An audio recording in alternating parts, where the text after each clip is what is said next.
আসসালামু আলাইকুম ভিউয়ার্স, আশা করি আপনারা সকলেই অনেক ভালো আছেন। তো আজকের ভিডিওতে আপনাদের সামনে আমি আরও একটি নতুন ভিডিও নিয়ে হাজির হলাম। সেটা হলো যে দলিল রেজিস্ট্রেশন করতে গেলে জমির দলিল রেজিস্ট্রেশন যখন করতে যাবেন বিভিন্ন হ্যাসেল পোহাতে হয় আপনাদেরকে। খরচ এত টাকা, স্ট্যাম্প শুল্ক এত টাকা, ভ্যাট এত টাকা, সব মিলিয়ে দেখা যায় অনেক টাকা আপনার পড়ে যায়। খরচ সেক্ষেত্রে বেশি পড়ে যায়, আপনি হয়তো বা প্রতারিতও হন।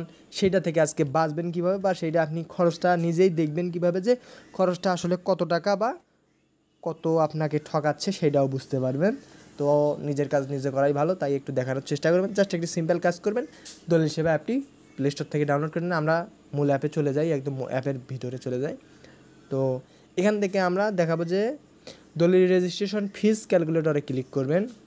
এখান থেকে দেখুন দলিল নির্বাচন করুন, সিম্পল। এখানে চাপ দিবেন আপনার কোন টাইপের দলিল। এখান থেকে দেখেন যদি স্ক্রল করি সব ধরনের বাংলাদেশে যেগুলো দলিল আছে এখানে সাপ্লিমেন্টগুলো দেওয়া আছে যে কোন কোন টাইপের দলিল। আমি দিলাম আপনার হচ্ছে বন্টননামা দলিল দিয়ে নিলাম, মানে আর কি ধাপে ধাপে আরগুলো দেখিয়ে দেবো ইনশাল্লাহ। তো বিভাগ সিলেক্ট করবেন, আপনার বিভাগটি আপনি সিলেক্ট করে নেবেন। আমি দেখানোর জন্য একটা বিভাগ সিলেক্ট করে নিলাম, তারপর জেলাও সিলেক্ট করে নিলাম, এবং ইউনিয়ন অফিস সাব রেজিস্ট্রারের কার্যালয় আপনার কিসের মধ্যে পড়ে এটা একটু ভালো করে দেখে সিলেক্ট করে নেবেন, তাহলে আশা করি সঠিক ইয়েটা পেয়ে যাবেন, তথ্যটা পেয়ে যাবেন। জমিটা আপনার কিসের ভিতর, ইউনিয়ন অধিভুক্ত, উপজেলা বা পৌরসভার অধিভুক্ত, জেলা সদর, পৌরসভার অধিভুক্ত জমি, সিটি কর্পোরেশন অধিভুক্ত জমি, কোনো উন্নয়ন কর্তৃক অধিভুক্ত জমি, ক্যান্টনমেন্ট বোর্ড অধিভুক্ত জমি, ক্যান্টনমেন্ট বোর্ড উপজেলাধীন অধিভুক্ত জমি। বিষয়টা ভালো করে বোঝার চেষ্টা করবেন। আপনার যেইটা ইউনিয়ন পর্যায়ে হলে, সিটি কর্পোরেশন পর্যায়ে হলে আপনি সেইটা সিলেক্ট করবেন। আমরা সিটি কর্পোরেশন দিয়ে নিলাম। তো বাজার মূল্য কত আমি একটা হিসাব দিয়ে নিলাম, অ্যামাউন্ট দিয়ে নিলাম আপনাদেরকে দেখানোর জন্য এখানে। এবং দলিলের পৃষ্ঠাটা কত, 20 পৃষ্ঠা হতে পারে, 10 পৃষ্ঠা হতে পারে, 8 পৃষ্ঠা হতে পারে, আপনার এনিয়ন যেটা একটা হতে পারে। আপনার দলিলটা দেখবেন কত পৃষ্ঠা, যেটা আর কি তথ্যটা জানতে চাচ্ছেন। 8 পৃষ্ঠা আমি দিয়ে নিলাম।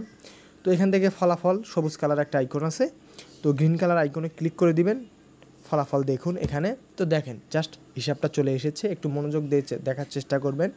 আমি যে নিয়মটা দেখিয়ে দিলাম, দলিলের প্রকৃত বন্টননামা দলিল সম্পত্তির মোট মূল্য 10 লক্ষ টাকা, মানে অ্যামাউন্টটা হচ্ছে 10 লক্ষ। আপনারটা 20 লক্ষ হতে পারে, 1 কোটি হতে পারে, 10 কোটি হতে পারে।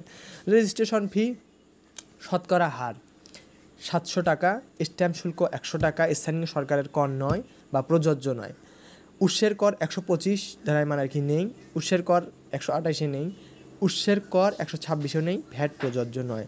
হলফনামা 300 টাকা, ই ফি 100 টাকা, এন ফি 192 টাকা, এন ফি 288 টাকা, কোর্ট ফি মাত্র 10 টাকা। মোট খরচ আপনার বন্টননামা দলিলের এখানে যে রেজিস্ট্রেশনের পদ্ধতিদের যে টাকাটা আছে 1690 টাকা মাত্র।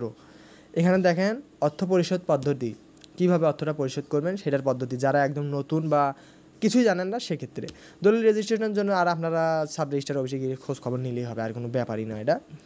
তো দলিল রেজিস্ট্রেশনের জন্য যাবতীয় ফিসাদি স্থানীয় সোনালী ব্যাংকের মাধ্যমে দিতে হয়, এটা জানেন, বা আর কি তারা আর কি এটা আর কি সরকার কর্তৃকভাবে যেটা বলা আছে।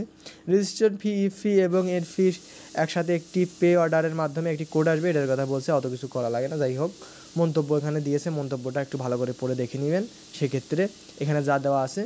তো এটাই বিষয় ছিল, স্বামী স্ত্রী বা আপনার পরিবারের যেগুলো সদস্যের ক্ষেত্রে মন্তব্য আছে সেটা একটু পড়ে নেবেন, তাহলে আশা করি বিষয়টা ক্লিয়ার হয়ে যাবেন। তো আজকের ভিডিও এটাই ছিল। ভিডিওটি ভালো লাগলে কমেন্ট করবেন, শেয়ার করবেন।